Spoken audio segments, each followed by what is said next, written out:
Hello, and happy, what are we at? Tuesday or Wednesday already? We are on Wednesday. Happy Wednesday, fellow Bitcoiners. Hump day. Hump day. Jack me up. Welcome back to the Gentlemen of Crypto, episode 89. 89. Oh, yeah. I am King. And I'm Bitcoin Zay, and we are here to bridge the gap between cryptocurrency and the community every day, Monday through Friday at 10ish. Yes. Oh, yeah. 10ish as always. What's going on, Ghost Acosta? What's going on, brother? How you doing? Yeah. Let me go ahead and bring up this chat box. 89. We still haven't got we haven't got a name for the chat box yet. That's a good year. Yeah, I know. We gotta come up with a creative name for that. I like the actually somebody said whole gang for. I like the name whole gang. I don't like the gang part. We gotta figure out something different. Yeah, maybe cartel. The whole cartel. Whole cartel. Who knows? All right, figure out a name. we'll How you figure it doing, out. Shad? A lot of skill. For the free Bitcoin winner yesterday, who do we have? For our free Bitcoin winner from yesterday, the question was, which state do you think will implement blockchain technology first, or who will be next to implement blockchain technology into their state government? And the winner was Antonio, who is one of our regular viewers. Antonio been around since day one. Yeah, Antonio been around forever, man. But There we go. Congratulations to him. He actually predicted North Carolina because of the tech scene. However, he was kind of the closest to one of the states that we're going to talk about today, who's thinking about implementing blockchain technology. So shout out to Antonio. Already sent that free Bitcoin to you, man. And good morning to everyone who's logging on. We see you all saying what's up. Hello back, Malik, Ghost, Banger Committee, GIDTV, Alpha Robins, everybody. Thank you. Oh, yeah. All right, let's get into it. Just as a notification for something you can watch for those who actively trade or at least actively invest. CME Futures expires on the 26th of this week, which is what, Friday? Yep. So again, it will be kind of an interesting thing to see how the price of Bitcoin reacts to that. If it does shoot drastically up, we know the manipulation is real. They want to settle those futures as high as possible. So right. Awesome. So we'll see how that works. But that's just something to note. You know, the futures do end this week. And again, we saw what happened with the last one. The CBOE futures actually won out with their contract. You know, they bought them an average at 17K, closed at about almost 11,000 at 10,900. So let's see what happens with CME. Again, it'll be a good indicator so we know what happens this next cycle when we go into the future cycles. And then maybe this time of year next year we can know what to expect as well. Oh, yeah. Yep. We'll look back on this and you'll use this historical data a year from now and be like, man, it was a crazy time. But yeah. Right. It'd be a good way to chart the trend. And of course, unfortunately, it's becoming a daily occurrence, which means it's coordinated FUD. But we have two more dinosaurs that escaped today. It's getting crazy because it used to just be one every few days. But now they are literally, they're getting smarter. They're working together and they're figuring out their way out the park. So yeah, they're texting each other, hey, it's your turn today, buddy. Where you going? I know you got the show today. Where you going there? They're texting each other on their flip phones where they need to go. Yeah. So today's dinos of the day, since we have two, right now going on, the World Economic Forum is going on right now. And of course, Bitcoin is getting smashed, just trying to get destroyed as much as possible. But economist Joseph Stiglitz, which I'm pretty sure who's been a dino the day before, again, we're getting repeat offenders, people. He basically tried to proclaim the superiority of fiat currency. Oh, yeah. Addressing Bloomberg TV audiences during the annual event in Davos, Switzerland, the professor and Nobel Prize winner. We said this the other day with another guy, I think it was Schiller. Clearly, Nobel Prizes are given out to just anybody these days. Yeah, I'm sure they know each other. Right, exactly. He was like, all right, it's your turn, pass the baton. Pass the baton. But he said that cracking down on secret Bitcoin use cases were regulated out of existence. And he also said, we have a good medium of exchange called the dollar. We can trade in that. Why do people want Bitcoin? For secrecy, he said. Yeah. How many use cases have we named personally that, Bitcoin has, but also how many that it could have, in the future? All they think is that people want to be secret, but honestly, even if I do, what does that? Why can't I be secret? Yeah, why is that a big deal? I'm a sovereign individual, dog. I don't need to tell you everything. And on top of that, even if I don't care about the privacy part of it, if I want to use it as a store of value, as an asset, as a way to move money, I don't understand why they don't understand it. You know what I mean? It's like they're asking the question, why do all these people want something that we don't know about? That's basically what they're saying. This is crazy, people, but I'm telling you, it's true. The word secrecy isn't a bad thing. It's all types of secrets we keep. Who killed JFK? We just had to release that. So, You know, are aliens real? Yeah. I don't know. You know, what's the new military weapon out there? It's secret. It's not bad. It's a secret. Yeah. I don't get it. You accidentally killed your baby's fish. You gotta keep that a secret. But I mean, really, what is the problem with you not wanting other people to either A, control your money, or B, know how much money you have? Like, I don't understand the issue with that. Yeah. Like, you talk about greed. Yeah. A system that just cannot sleep unless it knows how much you have. And where it's going and why you're doing it. Why? You know, if people aren't doing the wrong thing with it, does it really matter? Yeah. Right. How many girlfriends you have? How many goats you have? You know, so again, it's one of those things where it's getting out of control. And even make it worse, you have these traditional minds who just happen to be old. Of course, they're not always old. We had the one young guy, but you could tell he was withering away from working his associate job or VP, wherever he did for 20 years at JP Morgan, just to still be 15th in command at the third smallest regional office. You know what I mean? So but I mean, seriously, you got guys here who won the Nobel Prize. You know, it's supposed to be these high-level professors. Bloomberg wants these guys to be interviewed. CNBC. All this, and they still are using the most basic arguments out there. At this point in the game, at this stage in the game, I would think they at least advanced their argument, but they haven't. No, the most they've done is flip flop, kind of back and forth, keep it ambiguous, and just let people talk about them like we are doing now. But they still don't know what they're talking about. So that's why you are Dino today. It's unfortunate that this will be some of these guys' legacies, was that they got old and they got beat by the market. But before we give him that loud roar, we're going to talk about another person that Stiglitz that jumped on his bandwagon, and that was Swiss National Bank Chairman Thomas Jordan, who in a speech argued for tough restrictions on how Bitcoin can be used. He said you can, on one hand, heavily restrict cash, and on the other hand, permit fully anonymous instruments that, to a great extent, can be used for all manner of transactions. I'm sure a Swiss banker would say that. That's your entire business. I can have my own Swiss bank account in my pocket or in a safe, off-site, out of the country somewhere that nobody can touch. That's your whole business right there. So, of course, a Swiss banker would say, we can't, have restrictions on cash and not have it on Bitcoin because y'all already taking money out of my pocket. You messed me up, son. Don't let this better technology take over. Basically, that's reading through the lines right there. So, well, I mean, in addition to that, he said you can, on one hand, heavily restrict cash. You are right. We shouldn't heavily restrict cash either. That is the point of crypto. It's the fact your money, your currency should not be it should not be restricted. It shouldn't be controlled. Again, he's just like the other old guy who's just talking Stiglitz. They don't understand they really don't understand decentralization. People remember we said the war was against centralized, decentralized. Yep. They don't get it, or if they do get it, they're just blatantly ignoring it. But for that statement to be, you can't on one hand heavily restrict cash. Like, you are right about that, Thomas Jordan. Yeah. Cash shouldn't be restricted either. You shouldn't know how many dollars I have in my bank account. You shouldn't be able to control where it goes. Yeah. You shouldn't have to ask me questions when I want to pull out a large lump sum or a bunch of mini lump sums that's called structuring that you make illegal. Oh, yeah. But, yeah, so, again, both these guys, I don't know. You got anything else to say about these bums? Nope. I'm ready to hit hit them with bums, the roar. dinos. Yeah, Let's go ahead and hit them with that loud roar. Hit them with it one more time. Oh, man. Double up on it. Listen, they are getting smarter.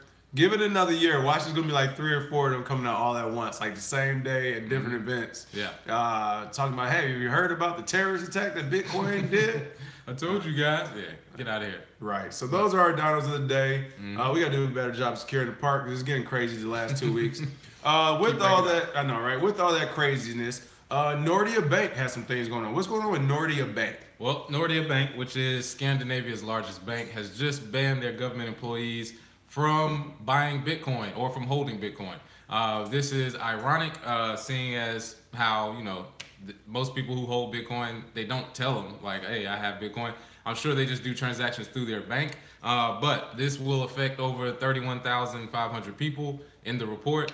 And this ban is set to go through February 28th. So what that means is, exactly, P-Man Van. For one, they even stated you can still buy Bitcoin up to that point, but we wouldn't advise it. I don't know why. But also, too, how exactly would they know? Because, if you work for the government and if you've explicitly used their bank, then maybe. But for the most part, a lot of people don't process it through banks. They have local Bitcoins. They process it through other exchanges. So just the fact that they're trying to crack down on it, it's just another bank that wants to try and get their piece, or until they figure it out, we'll ban it, which is what China usually does. Right. We just fake ban it until we figure out how we get our cut, and then transactions come through. So Nordea Bank, that. You know, you're very close to getting Dino today, Nordea Bank. You were. You were very close. You were a candidate. Yeah, you were a top competitive candidate. But yeah, I mean, it is ridiculous. For one, you're going to ban your government employees from buying it. Like you said, how will you know? Mm-hmm. And then the decentralized nature of things. For a bank to ban its people from buying any type of anything is ridiculous. Yeah, and it was fake money. So I mean, I can understand almost. You know, you're talking about the crack epidemic, the opiate crisis. You're talking about some hardcore drug or something. I think in China even it's like hip hop now or something, or like hardcore rap. And even that, I can see the case for that. It's like, hey, is demoralizing society. But to just ban a currency or a commodity because you can't have your cut of it. Yeah, financial terrorism at its finest. Whoever just said that, you P-Man Van, that you hit the nail right on the head. There's no reason why it should even be a thing. Like, don't buy this. Why? And the fact that it still exists in these countries that were like, hey, these are the rules and regulations here, including here in the U.S. Tonio, that was a funny comment. I had the song in my head. He said, I got 1, 2, 3, 4, 5, 6, 7, 8 Swiss bank accounts. I know, right? Turn it into so. Yeah, so I mean it's ridiculous, people. But again, we're in the thick of it. We came to expect this coming into this year. It's going to get even, they're going to amp up the ante as the year continues, and it's not going to get any easier. And with all that being said, payment processor Stripe is to end support for Bitcoin now. Oh yeah. Payment processor Stripe announced that it will end support for Bitcoin as a payment method in April. However, they said in the future they may take stellar lumens since they are invested in it. Yeah, hey, come on, man. We are hitting peak, investor manipulation. But right for people who watch our show, for people like us who can read through the lines, we know some of these companies, they're literally trying to get away from Bitcoin so they can get in on one of these smaller altcoins. They know it's too late. They bought late, people. That's what it is. Or they think they didn't, but they think they did. Yeah. And if you follow their lead, you're going to shoot yourself in the foot, because if Bitcoin does scale appropriately, which even if it didn't, then which coin is going to be the one? Bitcoin can't do it with the team it has. Yeah. So if and when it does scale appropriately, as Bitcoin, as they always says, it's not going to be a reason for about 99% of these other coins. Yeah. So if it does scale appropriately and it goes in that bull run, and you all of a sudden listen to this Stripe guy, you got a bunch of Stellar Lumen or something. Yeah. Who I think the CEO of Ripple Brad still owns a ton of those as well. Yeah. He started Stellar and he started Ripple. So you're going to be done. So literally it's going to catch you. That's the bubble and that's the crash. That's going to be the bubble and crash. Is when one of these really takes off and you're in that run one, it takes off so fast you can't stop. You can't put it in your orders. Oh yeah. And then that's when you'll be stuck with the Stellar Lumens or something, the Ripples. Oh yeah. Big baller coin. Oh yeah. There we go. But yeah, Stripe. Good luck to you. But yeah, in 3 months they'll be shutting down their Bitcoin payment method. So if you use Stripe, sorry for you, but there are plenty of different ways to accept Bitcoin or to pay for it or to buy it. So. One goes down, two pop up. I mean, it's just one of those things where you can't stop it. It's like a Medusa head. It's just gonna keep growing. And they just swinging away, getting tired. Yeah. Let's see more. This is like just a straight fun day almost. Korean regulators find crypto exchanges for privacy failures. Looks like the South Korea is acting crazy this year. Like the central bank in America must have really cracked down. America was like, hey. When this war with North Korea pops off, if you want to be on the right side of history, you will help us. And this is one of the little bullet points we had on the list. Like, hey, this whole Bitcoin thing, we need a piece of it. Y'all the safe haven? Yeah, y'all gonna have to slow that all the way down, brother. Exactly. So the South Korean government has to date issued fines totaling 141 million won, which equates to about $130,000 USD, to two domestic cryptocurrency exchanges. For providing insufficient user data protection. Now, here is the craziest thing about these fines from the government. And believe me, this is the test bid right here. The states are going to do the same thing, except the fines probably going to have another zero at the end of it. Yeah. So will Russia. So will every other country. China. The fines will be the same with more numbers, with more zeros behind it. But what's crazy is that the governments expect and require users to give exchanges all of their information. Like literally, if you sign up all your information, and then they get upset when it's not protected the right way.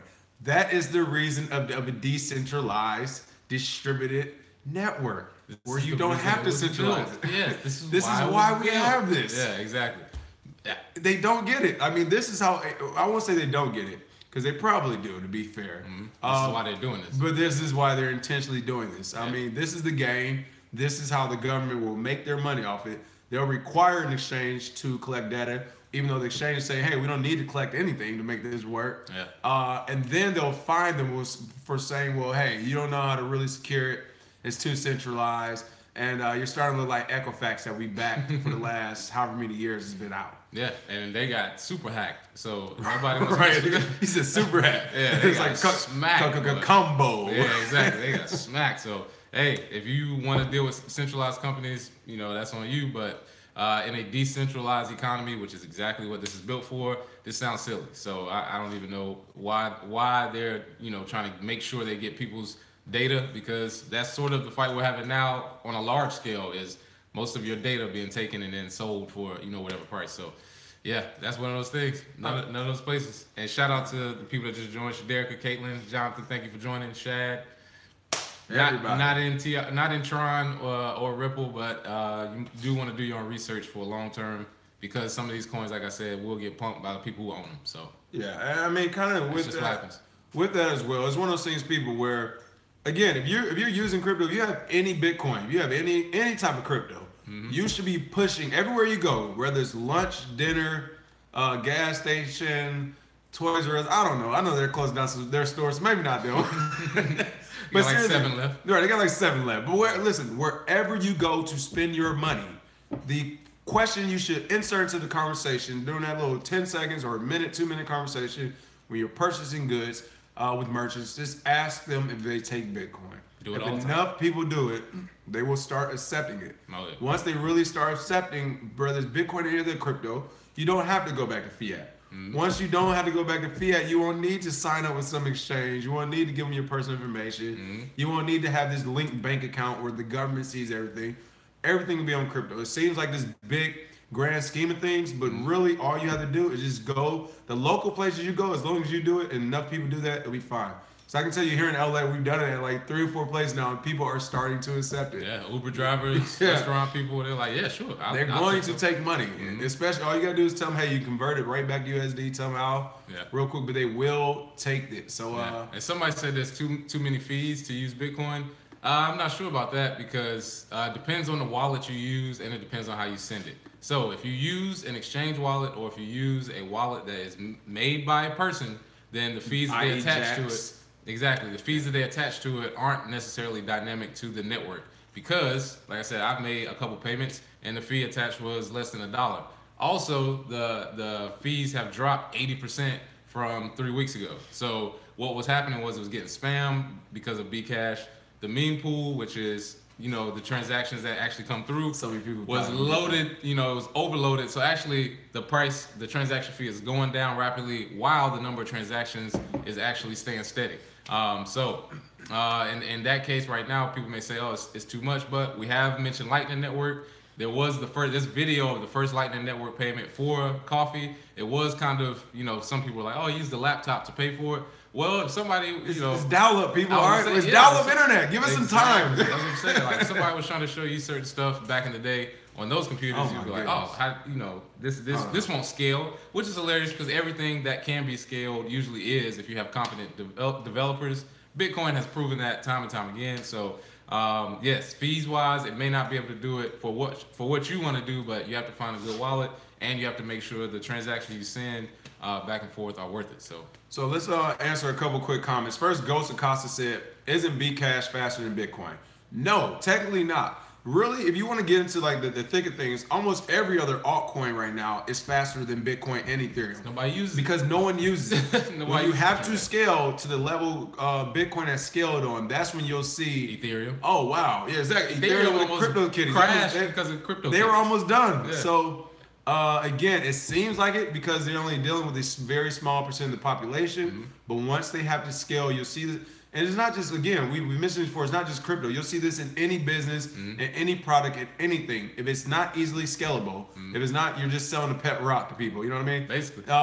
You're going to go through these difficulties. So you're going through that. Yeah, there are some coins that transfer pretty fast, pretty cheap. Litecoin, I saw mentioned. That's definitely one of the big use cases it's had beside Bitcoin is that people put it in Litecoin and send it faster than they can with Bitcoin for lower fees. So, yeah, there are some other options out there. But, however, like we've told people, when the tidal wave of innovation comes and there's no use case for some of these other places, you don't want to get caught holding it as a bag holder, so to say. Let's see. Change the lead shift. Yeah, they use it for that. Tonio Williams said, have we heard about 50 Cent making profit off of 7 Bitcoin? Oh, yes. yeah. We actually covered this before.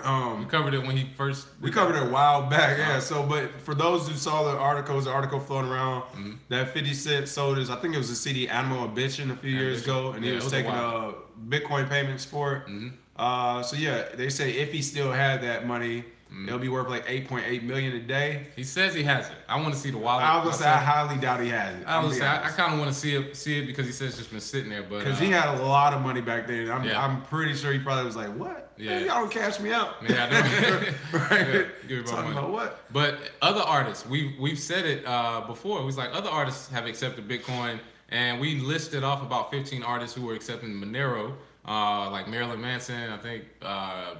Who was it? Chance the Rapper. A few other people were doing it for their next album. So yeah, this is something that if as a business owner, take note. You see, he accepted it at a certain price back then, and then you look at it a year or two later, or however long, and it's worth 3,000 or 4,000% more. Mariah Carey, yeah. So sorry about that, but in my opinion, as a business owner, keeping some of your payments in Bitcoin is monumental for your future. Because in business, once people shift over to, I want to use Bitcoin, you can't just sit there and try and change your whole thing at one time. It's going to happen too fast. So you're going to be a consumer, definitely.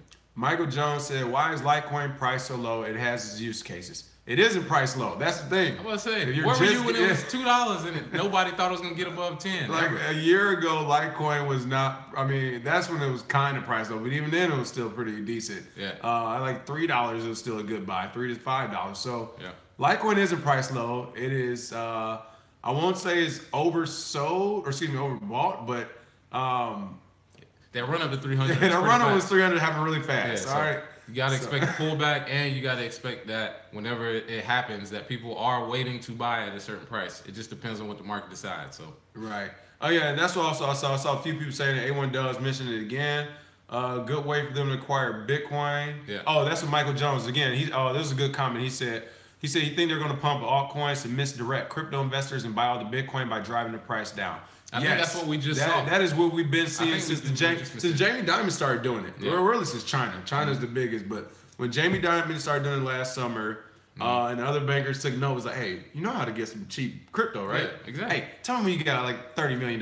We'll show you how to do this real quick. Yeah. But yeah, we agree. That is what's been going on. The problem is there are a lot of weak hands out there, a lot of new investors, a lot of uninformed people, misinformed people. It's a lot of manipulation going on to do all this intentionally. So yes, that is what's happening. And once that stops, man, the floodgates gonna open. Once people stop really listening to them, yeah, that's when it's over for them. So. I mean, you talk about manipulation. So many people who had I remember people just entered the crypto space last month and was buying Ripple, and like, next thing you know, they are just like promoting Ripple. I mean, they're shilling the hell out of it. But the thing is, they don't understand the dynamic of, hey, Ripple can just release some more Ripple and have banks buy at a certain price and lock it up for 5 years. Oh yeah, they're going through that right now in the law. Whereas Bitcoin has 21 million Bitcoin, and some of those are already lost. That number's not changing. For everything else, there are all types of numbers attached to it, and they're changing, they're storing. The owners have owners that own 20-30% of it. They're burning tokens. It's ridiculous. So again, you want to hold on to the Bitcoin because that's right now the one thing that hasn't really changed. Oh yeah. And then for you, what do you, Michael Malik said, what do we think about the Breadwallet? I know you use Breadwallet. Yeah, I've used it before.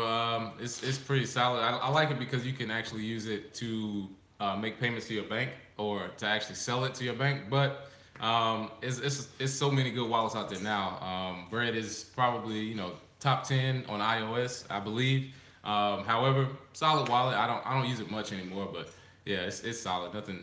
Nothing really great about it. It's whatever. There's a lot of them like that though. It's when one really stands out, you'll see people using it a lot more. All right, I'm seeing a couple of this has to be some shilling coins now because I'm seeing some crazy comments. But I will quick one. A1 Dubs, you said, do you think CME actually tamed Bitcoin as they claimed they would do? Maybe the fake out is why the market is the way it is. No, they didn't tame Bitcoin. They said that as, again, another misdirection because they couldn't say what they really wanted to say. Yeah. They tamed, let's just say, uninformed. Exactly. We didn't even talk about this before. There's a brand new comment, and you see we're on the same page. They tamed the news. He said it, and you said it a nice way. Noobs is nice. I was going to say uninformed investors. I was thinking of the right words. Because at first I was going to say dumb money. But yes, they tame noobs and uninformed investors. Oh, you want to get Bitcoin at 15, 17,000? Cool. Let's go ahead and teach you what crypto is all about, sort of, because we have, they don't have enough to get rid of the market totally, but I believe in their view, if they could short it with all their might, they can actually get people to shake out because people that just got in last month are freaking out. They're selling it before, they're running away. So, I think that's what happened. Then they'll buy it again later on this year when it's like buy it again, 20, 30K. Yeah. But, it's one of those things too where, I don't blame them. They're like, hey, this is about to be a multi-trillion-dollar market. We can get in here and make some, whether it lasts or not, we can make money by tricking everybody by spending half the money we would on actual crypto. We can spend that money on marketing, drop the price down, and buy even more, which is what I think they've done. I would say allegedly, these people like Stiglitz and Shillers, I refuse to believe these Nobel Prize winners are this ignorant at this point. I refuse to believe all these central bankers are this ignorant. I do believe there's some checks getting written right now, and they're just like, hey, I mean, it's business, people. It's business. It's the Wild West. We see it at our level, where there's other YouTubers and stuff promoting and shilling stuff that companies have paid them to do. We've done a couple of sponsor posts where we tell people like, so on a large level where you talk about billions of dollars at risk, and I can only just say, hey, it's Nobel Prize, whatever, who drives this Toyota Camry. Like, hey, you want to try and get this check for $2 million real quick? Go ahead and say fiat currency's been winning. And all they've done is watch a 5-minute video before they came on. So. Right, really, the last couple of stories kind of going along yesterday with the free Bitcoin. We were asking what was the next state to implement blockchain research or something. Looks like Virginia did something. Yep, Virginia actually has a vote coming up to implement blockchain research for industries like record keeping, info storage, and service delivery. And the reason we like to hit on these different countries or different states that are doing it is because almost every state is going to have to adopt this technology. They're fighting so hard. Oh yeah, because private companies that already have it they're moving. They're like, we already have our process going. And in my opinion, these states, they're doing studies. Who knows how long these studies will take because they are slow, but they are actually thinking about it. So that's one of the things that I used to say, back when I started, was like, at some point they can't ignore it. And this is what I mean with blockchain technology. They can't ignore it. Virginia, the Commonwealth state, which, is kind of surprising, but, with Vermont and all these other states popping up, they're like, oh, well, we can't get left behind on this. Well, and this is the big problem where, people, especially if, you're one of these homegrown local folks who live in a state, and you're going to grow old in that state, you better push your government quickly, because if you're the last few states to adopt it, it's not going to be good. Yeah. It's going to be like Michigan. I know Michigan right now, they still want you to fax stuff over on. So I'm like, can I just email you? They're like, no, we don't accept faxes. I'm like, faxes? Yeah, exactly. IBM is promoting it in their commercials. It's companies, but see, it's more of a private company. But that's the thing. They see that these private companies are already developing it. So they're trying to pull them in, so you can help us out. Because in my opinion, the biggest one on there is record keeping. How do people lose, stuff on voting? How do people lose stuff with housing and deeds? How do people lose stuff as far as how things are run? I don't know, but with blockchain, won't happen. So I mean, you're talking like It's just it's just so much power behind it. Really quick, on U92 said LOL Nordea Bank. I live in the country, and Nordea is like JP Morgan. Yeah, it's the biggest one. It sounds like it. Yeah, Nordea. Michael Jones, will they ever develop a cold storage wallet for all your crypto needs? I think so. It's definitely doable. Shout out to Anya92. He said we'll be at Davos in 3 years. Within 3 years, Pulling up in Lambo. And we might pull up Lambo. Bitcoin ain't gonna have a hoodie on. Yeah, that's what I'm saying. I pull it up exactly how I've always been. Hey everybody, what's up? Right. Yeah. It wasn't IOTA wallet that got hacked. It was the what was it? No, it was the seed generator. It was someone who had an online seed generator for IOTA wallets, and as soon as you generated it, all you did was save it, and then they went back and stole $1.5 billion worth of IOTA. So last one before the free Bitcoin, Ernst and Young says 10% of ICO funds have been stolen in total. It's about 400 million of about $3.7 billion. Woo! Oh, yeah. Great year to be a hacker last year. Good, great. 400 million? And I mean, granted, I'm sure it's not like, I actually think it may be more. Oh, I'm sure. Because who knows how much was actually found for certain. They only did 372 of them. There's over 1,000 ICOs, so I'm pretty sure there's a little bit more, but that's a lot of good money for somebody. I mean, I'm sure they had to work in these hackathon type teams where they're like, hey, everybody, boom, boom, boom. Yeah. But wait until the next wave of crime movies come out when all the bad guys got laptops and hoodies on and just, you know what I mean? It's crazy, but that's what's coming because 400 million. This is a market. We got a market. This is like a real market right now to be a hacker right now. So learn code. Hey, I have nothing but respect for them. I don't want no smoke. With all that, what is the free Bitcoin for today? All right. So to receive the free Bitcoin today, tell us. You may have to do a little bit of research. Who is your favorite dinosaur of the day that we've done so far? Because we got a lot of new people coming in, they're catching us. But you may have to go back and look at some. Which one is your favorite? Which either government or person? Tell us why, and then we'll definitely send that free Bitcoin. Make sure you post your public address. Put it on the YouTube channel. I know some people put it on, different places, but put it on the YouTube channel under the video once we're done. And make sure you put, everything, something funny, describe it. You don't just want to put a name in there. Yeah, don't just put a name. Describe what you're doing. Yeah, so we'll get back to you with that. And you're Anya 92. He was another close contender. He said Visa CEO, or he or she said Visa CEO is a new Dino. Visa CEO. Listen, we only have so much time today, all right? Yeah, but we saw that too. Anyway, thanks for joining everybody. Of course, you can follow us at Kirby Crypto. KRBECRYPTO on Facebook, Twitter, Instagram, and here on YouTube. Absolutely. And we just recorded this. The other recordings weren't working, so we just recorded this. We'll see if this podcast can get up and running as well, because I hear look out for the podcast. I hear it's an open market. We about to go get that one. So oh yeah. All right, take care and thanks for watching. Definitely appreciate the support, everybody. Oh yeah. Have a good one.